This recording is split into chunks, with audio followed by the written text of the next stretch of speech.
What I have here is a small flathead 4-cylinder engine known as the Atomic 4. And apparently these are used as a power unit in sailboats. This is a single-cylinder diesel engine that was probably off a generator. Eastern Tools and Equipment 186F. This is a model airplane engine. It's a Victor rocket motor.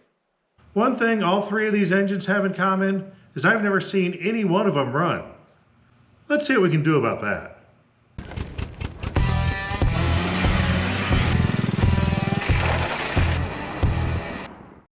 This is an engine that I had never heard of before in my life until a nice fellow named Brian emailed me and asked me if I wanted one. Well, sure. Then I looked it up, and apparently these are used as a power unit in sailboats. And that makes sense because the place I picked it up from was Plymouth, Massachusetts, and they're kind of known for sailing. Or at least sailboats landing. Now that I have it back here, let's take a closer look. It's pretty small. Well, my hand covers 3 of those cylinders. So not a big engine. It's got an updraft carburetor with basically just a screen for an air filter and a water-cooled manifold. We actually have coolant run through the manifold itself to cool down the exhaust. When you're out in the ocean, you're not nearly as concerned about dirt as you are about cool exhaust system and not lighting the hull on fire. We go around to the front, we've got the oil fill and the flywheel. The starter mounts over in the front end too to go to that flywheel. Then on this side, we have an alternator, but it's mounted in the middle of the engine. We've got a box here. Looks like this is a gear drive off the engine that drives the alternator, the distributor, and the water pump. All in the one little unit there. That same gear drive drives a clutch system with a manual in-out lever. And there we have the output, which would normally go to a propeller. Now I don't think this engine's been sitting that long, probably only a few years or so. But in those coastal areas, you can get salt in the air, and that'll really corrode stuff fast. So I'm going to take a look inside here. Oh, that looks nice. Those plugs look totally fine. While I'm here, I'm going to shoot a little light oil in the cylinders, just in case. Got through all the plugs. Every cylinder has oil in it now. They all look beautiful. Now it looks like the engine, crankcase, and gearbox share the same oil with one dipstick right here. So take a look at that. It's right on the low end, but it looks real clean. So that looks nice. I noticed that the back of the alternator said 12 volt, and that's good because it means I can use a 12 volt battery. So I got one of those hooked up, got my remote start button. That sounds good. Okay, now we need some fire. I got a few spare parts when I picked it up.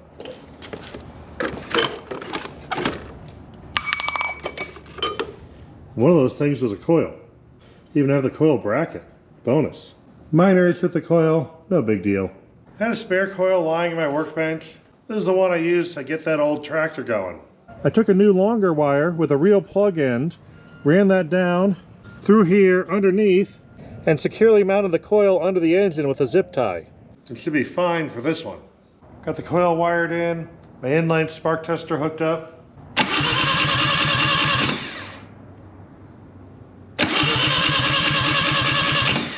I don't see anything. Just gonna do a light dusting on the points here. Even though they look fairly recent, sitting around salt air can add a little bit of corrosion. It doesn't take a whole lot to keep these from firing. Got my spark tester directly on the coil. Don't need a distributor cap now. Oh yeah, there we go. Got spark. Nothing out of the cap. That is interesting. I noticed I could turn the distributor by hand, so it could be it's really far off timing. So I'm just going to experiment, crank it and turn it.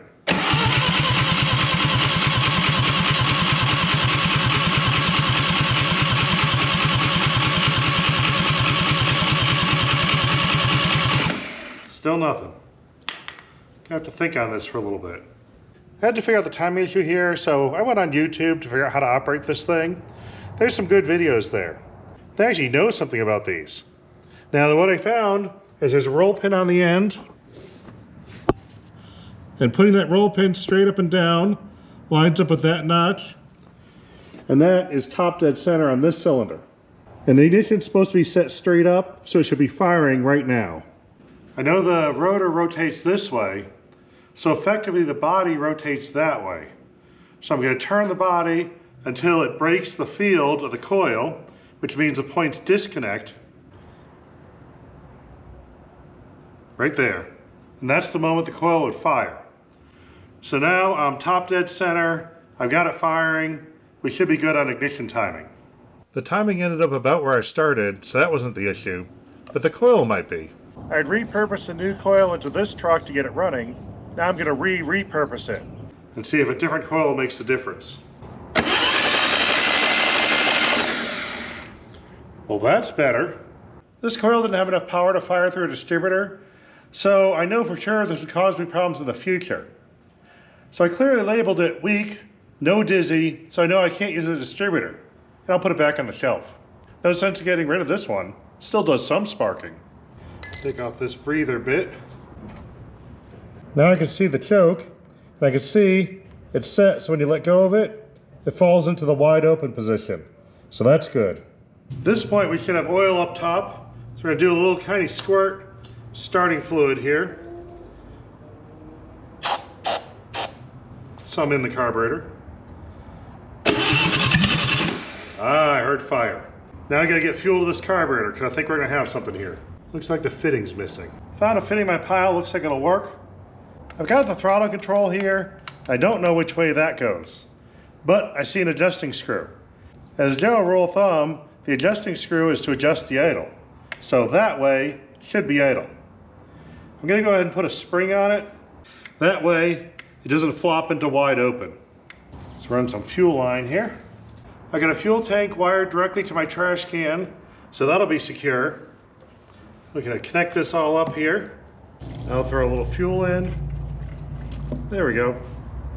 We got fuel. Tap the bowl. Sometimes these floats stick, and sometimes tapping them does the trick. I don't see any puddles of fuel forming below it, so that's a good sign. That's promising.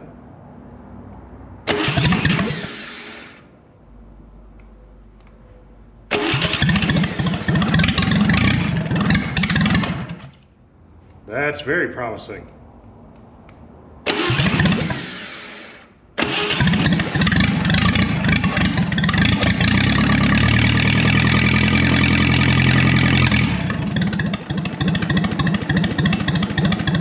That's a runner. Got a bit of a water issue. Sounds pretty decent. Now, we got to solve that coolant issue. I found a diagram of the cooling system, and since I don't have seawater, I figured heat exchanger means radiator. Took a couple of perforated steel angles, bolted them to the engine, and drilled a hole really big. Those will fit in on this little Honda radiator. Just like that. Bought this radiator for a project a while ago because it was the cheapest one I could find on eBay, only 30 something bucks. But it's big enough to run this engine for a while and make sure everything still works. I had to buy some new fittings, and the biggest one I could get was for 5/8 hose. That's okay, because the factory used 1/2 inch hose over here, so I know that'll flow enough. But I also know that radiator is a little over 1 inch hose, but I got to make this fit that. I found an old T-fitting line in my pile. This is a dual size one, 5/8 or 3/4. Right now I need a piece that's 5/8. Now I can put the fitting back in my bin and still use it for 3/4. Got my 5/8 hose attached. I'm going to take that barb I cut off and shove it in the end of the hose. So now I have a rigid piece inside and it's expanded slightly. Now I got a chunk of hose that fits that radiator. I'm going to slide that over. That's a slip fit over here. I'm going to see if I can compress it down enough to fit tight.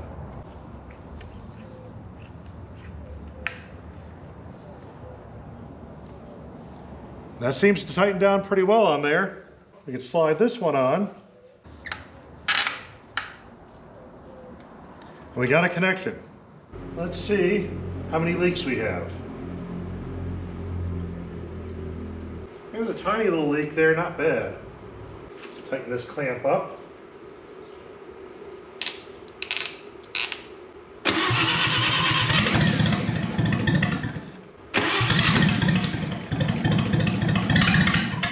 I think it's just me playing with the choke that's not right.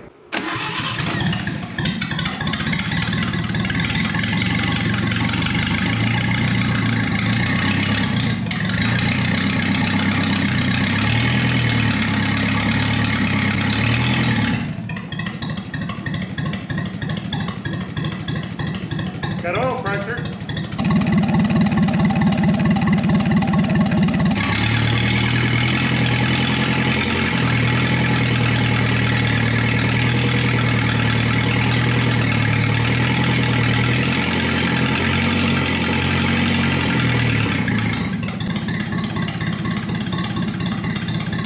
The main leak was the drain plug on the radiator.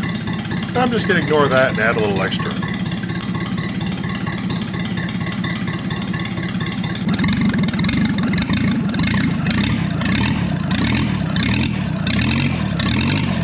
There's forward.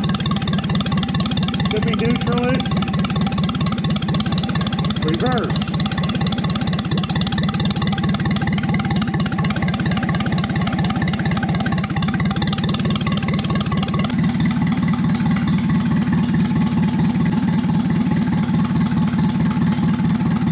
When I first picked this engine up, I had a couple ideas what to do with it.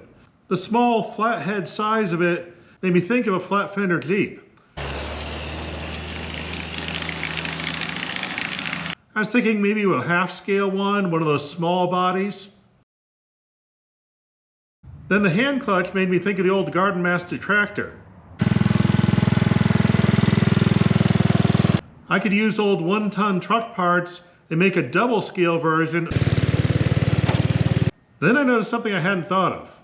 There's something common with virtually every engine that's different on this one. Now you're looking from the output shaft side forward. You can see it spins that way. Rear mounted engines. Even these fancy new engines with the serpentine belts they've been making for the past 30 years. Running the fan on the back side of the belt changes the rotation of the water pump, but the crankshaft still turns the same way. Even on small engines, they're all pretty consistent. This is a little diesel engine. You can see by the pull starter, it spins this way from this direction, which means it spins this way on the output. Just gonna make a note of that here for reference.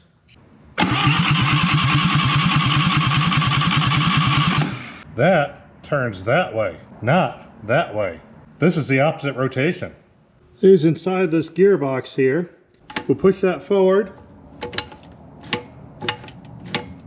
It spreads out these fingers and that engages the plates and connects this all solidly. Then you move the lever backwards and this band tightens down on the outside of the drum. And there's planetaries inside there, so that'll spin the shaft the opposite direction. So locked in for forward, then neutral. It drags a bit, but it does slip. Then back all the way for a momentary reverse. It only reverses when you're holding it, and that locks in that brake, runs the planetaries, and you've got backwards. Some of these units had a gear reduction in here. I don't see one, but we'll check the RPM. When I measured the flywheel end, it was around 500 RPM. The output here is around 500 RPM. Switching to reverse, around 500, with a little planetary noise. Forward is nice and quiet again. So we have a 1-to-1 ratio both forward and reverse.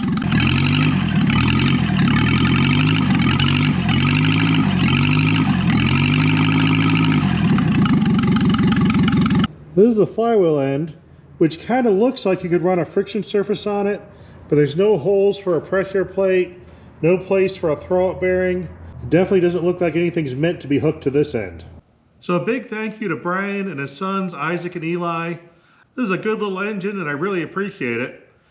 I don't actually have a plan for it right now, but I will come up with something good. If anyone has any ideas, please let me know in the comments. There might be something I hadn't thought of yet that's perfect for this. For now, we're going to move on. This is a single-cylinder diesel engine that was probably off a generator.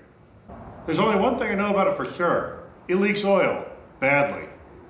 When I bought it, I set it on this cart. That's the puddle of oil from the engine. It's leaking out this side all over the place, to the point where there's a tiny little bit of oil on the bottom of the dipstick, and that's it. So that's going to be our first thing to fix. I see oil all over this area, and there's a few things it could be leaking from. There's an oil fill plug. There's not too much oil around that. This, it looks like a plug, but it also looks like there's a bolt that holds it. So I'm not sure what that does. It might be a filter. And then there's a drain here. I don't see any cracks in the block, so I'm hopeful the engine itself is okay. Looks like most of the wetness is around the drain. I'm going to clean this up a little bit. We've got engine markings here. Manufacturer and serial number.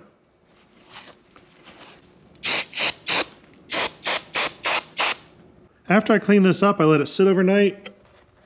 You can see a little bit of wet oil around that extension. And there's definitely oil coming out this.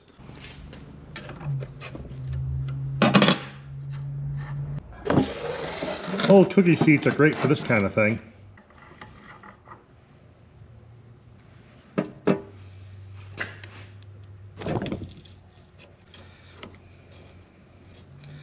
I just noticed this extension has the same manufacturer stamping as that. So this is a factory installed extension. But apparently I'm doing an oil change on it.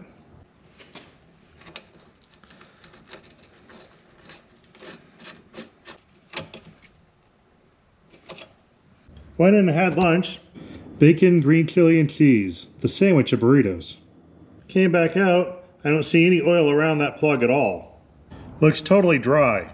So I think that extension was the problem. Now I can fill it up with some diesel oil and expect it to stay in there.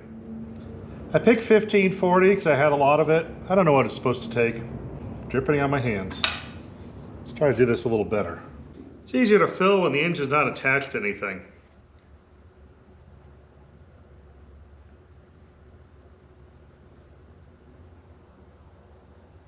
Wonder how much this thing takes. Got it filled up. Should be all set there. Let's take a closer look at this thing. This is a single-cylinder diesel, and I see all over the place, cast in, stamped in, pressed in, ETQ,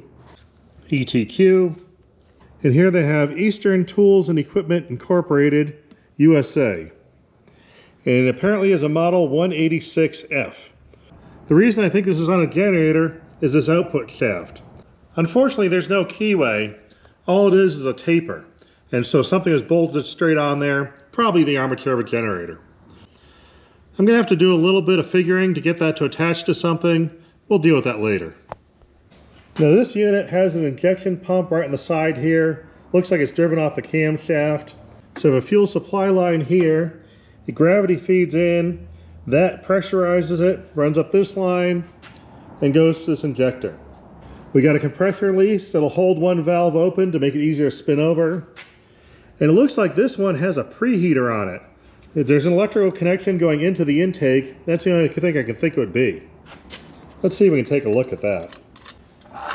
Oh, there's a nice dirty air filter, but there is an air filter. That definitely looks like a heating element, and it's right in the intake screen. It's got a wire coming out of it. It's not that thick of a wire, so it shouldn't take too many amps to power this up. All right, I saw a spark. Oh, I see smoke coming off it. All right, definitely getting hot. Now here is the throttle governor system. Here's a lever, and I can see right there, we have stop and run. So we slide the lever over, and it clicks into place. That's handy. Now, if this was a generator, it would be a single speed, so that should probably run 3,600 RPM and that's it. We've got an electric solenoid here, and that goes over to here, and that shuts it down. That's probably some kind of safety shutdown or remote turn off. I notice there's some sensor here, it looks broken off. Maybe that was a low oil indicator, and that solenoid would shut it down if it ran out of oil. Then over here, we have the remote cable on the throttle. Cable's seized. That's not happening. Okay, so we just have a manual throttle and that's it, which is fine. Then we have the electric starter over here. This would be the actual start wire. And this looks like a regulator. That should be the charging system. So it might actually charge a battery if I hook this up. On the exhaust, the exit is right here, but there's an opening at the end, and there's no muffling anything inside there. So I'm betting this has quite a few hours and will be very loud. This is an air-cooled unit. The flywheel will have a fan inside there, so it'll pull air in here, blow it around through the shroud over the engine. That's our cooling. So we don't need a radiator. Now we're going to throw some diesel in it. Let's see what we got. I cracked the nut on the injector and left it loose because I'm sure there's air in the line. I'm going to go ahead and hit the starter and see what happens.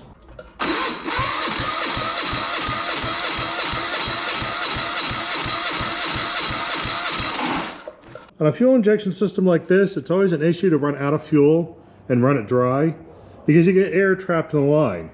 And it takes a lot of pressure to get through that injector, and that pump makes a lot of pressure, but if you have air in the line, the air squishes. It'll sit there and use that bubble of air as a spring forever unless you can get that purged out and out the other end. I made a new secure mounting for my fuel tank that holds it up a little higher so we get a little more fuel pressure in here. I'm also going to crack the injector line at this end, and now we're going to see if that even tries to pump fuel.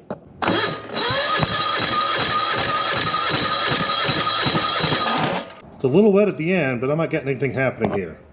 I just realized I've got this throttle in the stop position. It might be a good reason we don't have any fuel coming out there. Let's turn it to run, and now we'll check for fuel coming out.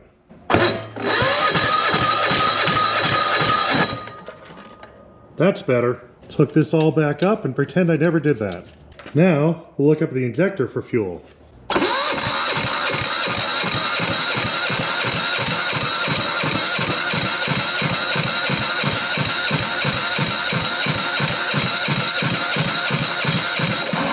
Let that starter cool for a minute. While the starter was cooling down, I added a couple bolts right through the slots of my bench here. Hopefully that'll keep it a little more steady. Since it's been sitting, I see a little fuel oozing, so it might be up there. Let's hit the button and see what happens.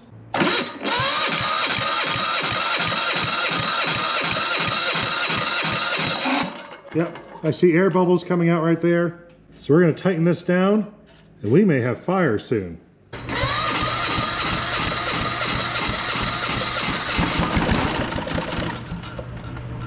That was fire.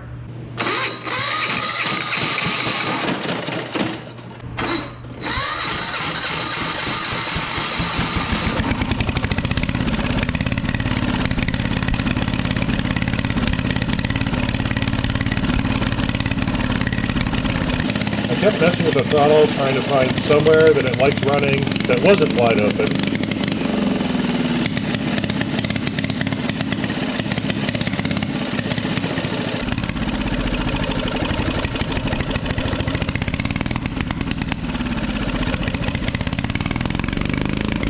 I'm really glad I had my exhaust fan on and that I was sitting upwind.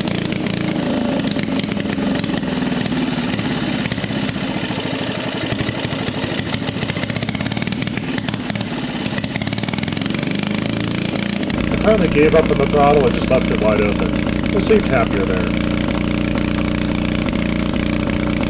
It was very hard to modulate the throttle. Pretty much I could put it in the run position, and then it sounded like it was just wide open too fast. So I'm looking at this little stop here. There's a screw adjustment. When I press the throttle on, it moves that lever into the adjustment. So I think if I adjust that way, I make it a lower top speed, and this thing might run okay. There's a lock nut here I got to break free. Not easy to get to. There we go. I'll start by going in I'll go in one turn and we'll see what happens.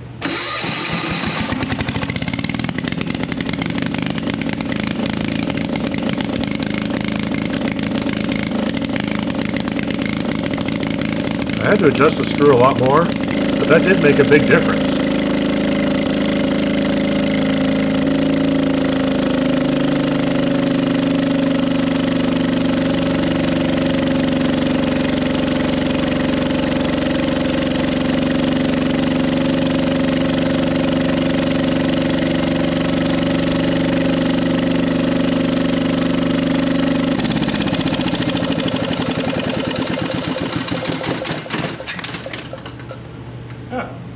Knock my bolts loose.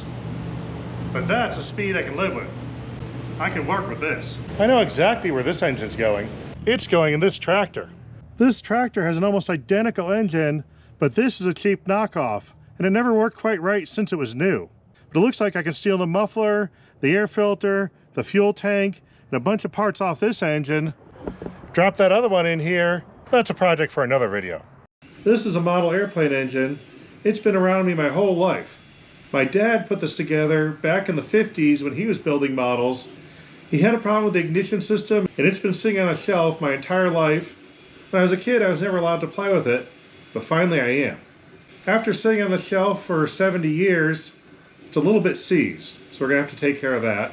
So let's see how much oil we can get in this and try to free it up gently. Now this does have a spark ignition, and I think that was where the problem started.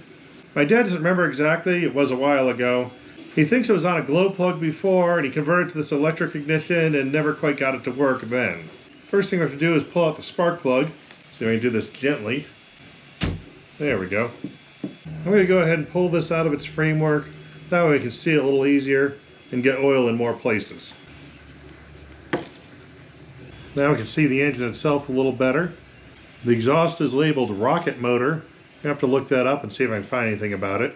We've got a carburetor back here. By the size of this float bowl, I'm thinking this is a combination fuel tank and float bowl. That'll probably run this thing for a while. I also don't see any throttle blade whatsoever, just a needle jet. So this is basically a wide open and run it till it runs out of fuel type thing. And right here behind the propeller, there's a lever. That is a piece that holds the ignition points. So this right here is a timing adjustment. Probably can get some throttle control out of that too. I'm going to shoot penetrating oil and everything I can get to. Fill up the spark plug hole. It's coming out the exhaust. Fill the carburetor. That should fill the crankcase up. We'll come back and look at this tomorrow. Took a closer look at this little plug. It's not a spark plug at all. This is a glow plug. But what it was hooked to is an ignition coil. These two do not work together. I guess my dad was halfway through converting it, never finished it maybe. It was a long time ago and he doesn't remember exactly what happened. But I know this won't work together. But that's minor. Because this is still seized. I let it sit for a while. I was hopeful, because the propeller turned, that I realized the propeller's spinning on the shaft. We're going to do a little more disassembly here. Looks like you can pull off the whole cylinder and head assembly in a unit. There's the exhaust. Now, the lower end turns. Oh, it's moving. It's moving. I think we're going to get this. Maybe. We got pretty close.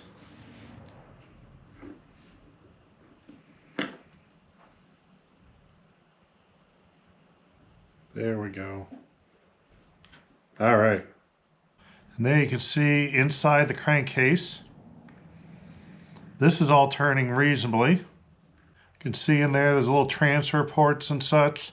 Gonna clean this up and add some oil. Can't even get a finger in there. My pinky kinda. Let's try. Wrap the screwdriver with a rag. Clean out any remaining residue in there.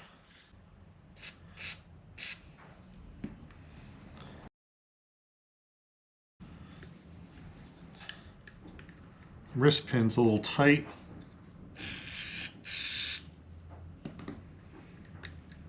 There we go. That's moving better already. Now this is going to get 2-stroke oil in it, so there'll be oil in the fuel mist. We're going to add some extra to begin with. And there's no piston rings at all here. It's not like these are meant to be an efficient engine. There we go. Pulling off the float bowl here, there's no floats.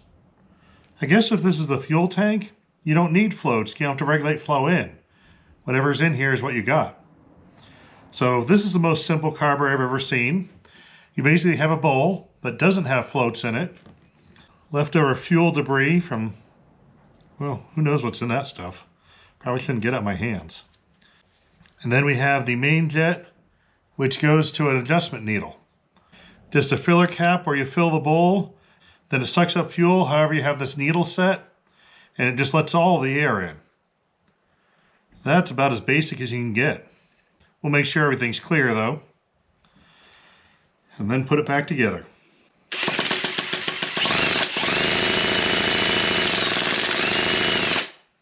Sounds like we got compression. Now we need ignition. It actually uses a points type ignition. There's one contact right there, and there's another spring-loaded contact that bolts on top. And right here is the cam that opens and closes the points. With a little lever, you can adjust the position of the points and set your ignition timing. I took these apart so we could see them a little better, and I could clean them up a little. So I got to put that back together. The one thing I was missing just arrived. Some old stock Champion spark plugs. Not sure what year this is from, but it's certainly not recent. Looks like it's been sitting a while, but it is definitely a spark plug. A few shots of carb cleaner cleaned it up nicely. And it definitely fits this engine. So now we have a chance of fire. Over the years, a few connectors broke off, so I got to do a little bit of fixing here. Got the ignition pretty much together. The condenser has a new end. Made a jumper wire to go to the coil. I don't know what the polarity on the coil is, but I figure it probably doesn't matter that much. Got our spark plug wire hooked up. Got a lead for power. We got our tiny little spark plug hooked up. I found one of these on eBay. Had that same coil and the instructions. Now I know that coil operates between 2 and 4 volts, so I need around 3. My kids don't know I swiped this yet. I figure I feed enough batteries into it, I get to use some of them. It even has a battery holder. Just need to hook up some power leads. Just got a terminal end here. Take the battery out, slide the battery and the terminal end in together. There, now I got power outputs out of this. We should have ignition.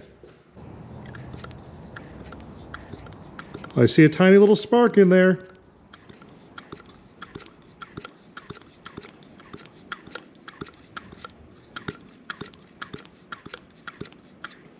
We've got ignition.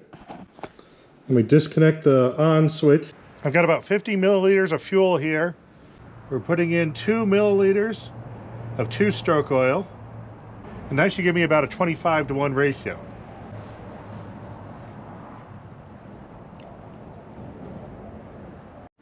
I emptied the excess oil out, and now we're going to use this. Make sure this is mixed up good. We're going to use this to fill it up.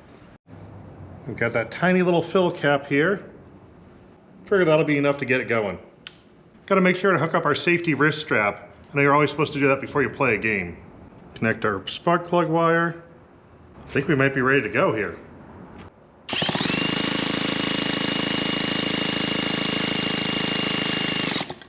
I don't know how much fuel it's supposed to have. 1/2, 1, 1.5. Let's try 2.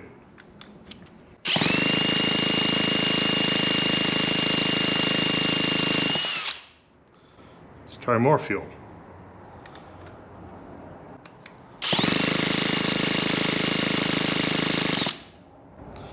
I have no idea where the ignition timing's supposed to be. Probably should have checked that. Oh, I just undid the propeller.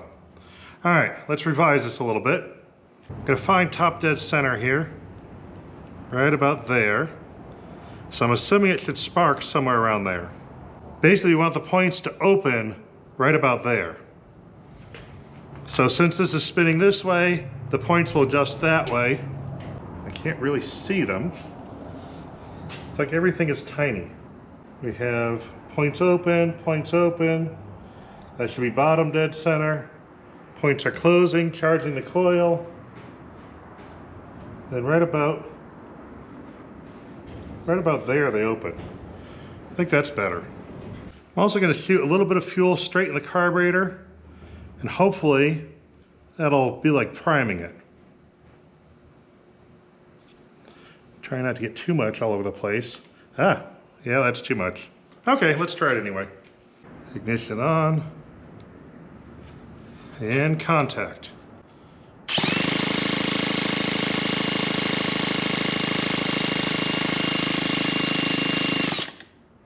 Nothing. Standard test 1, pull the plug and see if we have fuel in there.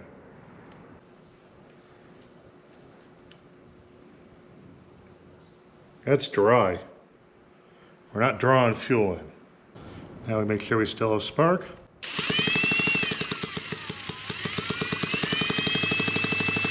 Definitely have spark there. It's a fuel issue. Even a pop would make me happy. Let's throw some fuel straight in. There we go. Now we know it's in the cylinder. That was a pop. It fired. Oh, just lost a connection. It's trying. I've tightened two nuts against each other on the prop. Hopefully that'll do it.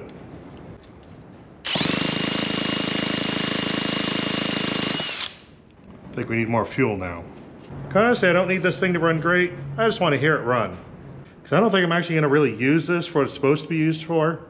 I got a different plan.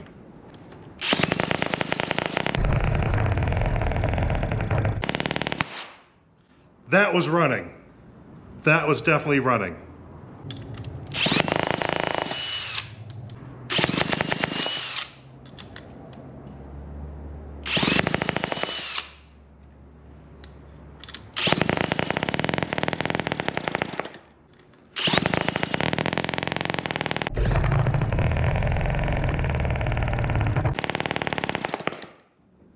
That is definitely running. There's no question about it. I heard it run. And we found that video game controllers have a good use. Just have to clean it off a little bit before I bring it back inside. A little bit of two-stroke oil on there. I took a leftover piece of wood for my mini tank build.